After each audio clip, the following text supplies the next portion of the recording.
अगर unfair election हो, rigged election हो, तभी ये आ सकते हैं, नहीं तो बिल्कुल आना इनका नामुमकिन। বাংলাদেশ কার হাতে থাকবে? এখানে কোন দল ক্ষমতায় আসবে? এসব কি এখন ঠিক করে দেবে দিল্লি?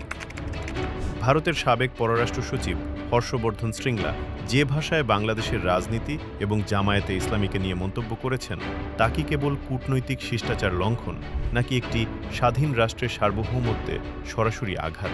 তবে সময় বদলেছে। দিল্লির প্রেসক্রিপশনে এখন আর ঢাকা চলে না।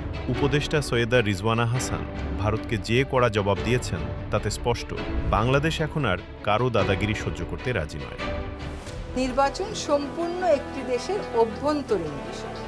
সেইখানে অন্য দেশ বিশ্লেষণ করতে পারে, কিন্তু মতামত তো দেওয়ার সুযোগ রাখে না।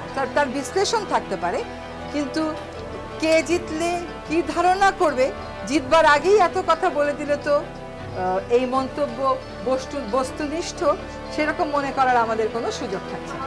কদিন আগেই পশ্চিমবঙ্গের দার্জিলিংয়ে দাঁড়িয়ে হর্ষবর্ধন শ্রীংলা দাবি করলেন সুষ্ঠু ভোট হলে নাকি জামায়াত কোনোদিন ক্ষমতায় আসতে পারবে না, কেবল কারচুপি হলেই নাকি তাদের জয় সম্ভব। প্রশ্ন ওঠে, বাংলাদেশের জনগণ কাকে ভোট দেবে? সেটা কি শ্রীংলা সাহেব ঠিক করবেন?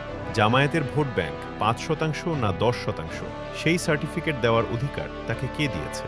জামায়াত সেক্রেটারি জেনারেল মিয়া গোলাম পরোয়ার সরাসরি একে কূটনৈতিক শিষ্টাচারের চরম লঙ্ঘন বলে অভিহিত করেছেন। তিনি পরিষ্কার জানিয়েছেন, বাংলাদেশের মানুষ কাকে ক্ষমতায় বসাবে তা এ দেশের জনগণই ঠিক করবে, কোনো ভিনদেশি রাজনীতিবিদ নয়।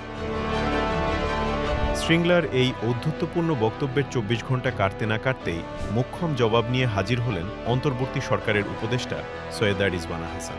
সরাসরি বলে দিলেন, ভারত বিশ্লেষণ করতে পারে, কিন্তু মতামত দেওয়ার কোনো সুযোগ তাদের নেই। অর্থাৎ বাংলাদেশের নির্বাচন নিয়ে ভারতের মাথা ঘামানোর কোনো দরকার নেই। রিজওয়ানা হাসান আরও মনে করিয়ে দিয়েছেন, নির্বাচন সম্পূর্ণ বাংলাদেশের অভ্যন্তরীণ বিষয়। ভোট হওয়ার আগেই যারা ফল নিয়ে ভবিষ্যৎবাণী করছেন তাদের সেই মন্তব্য কোনোভাবেই বস্তুনিষ্ঠ হতে পারে না। সোজা কথায় ভারতকে নিজের চরকায় তেল দেওয়ার পরামর্শই যেন দিলেন এই উপদেষ্টা। নির্বাচনের আমেজ শুরু হতেই পতিত স্বৈরাচারের দোসররা দেশে ভয়ের আবহ তৈরি করার চেষ্টা করছে। আওয়ামী লীগ এবং তাদের মিত্ররা চাইছে পরিবেশ নষ্ট করতে। রিজওয়ানা হাসান স্পষ্ট করেছেন, ভোটের পরিবেশ যারা নষ্ট করবে সরকার তাদের কঠোর হাতে দমন করবে। শ্রীংলা সাহেবরা যখন দিল্লির শীতাতপ নিয়ন্ত্রিত ঘরে বসে বাংলাদেশের ভবিষ্যৎ লিখছেন, তখন ঢাকার রাজপথে লড়াই চলছে সার্বভৌমত্ব রক্ষার। বাংলাদেশের মানুষ এখন আর ভয় পায় না, তারা ভোট দিতে প্রস্তুত। ভারত যদি মনে করে তারা অতীতের মতো কাউকে ক্ষমতায় বসিয়ে দেবে, তবে তারা বড় ভুল করছে। রিজওয়ানা হাসানের এই বক্তব্য বাংলাদেশের বর্তমান প্রজন্মের মনের কথা। আমরা ভারতের সাথে বন্ধুত্ব চাই, কিন্তু দাসত্ব নয়। শ্রীংলা সাহেবদের মনে রাখা উচিত, 2024-এর বাংলাদেশ আর 2008-এর বাংলাদেশ এক নয়।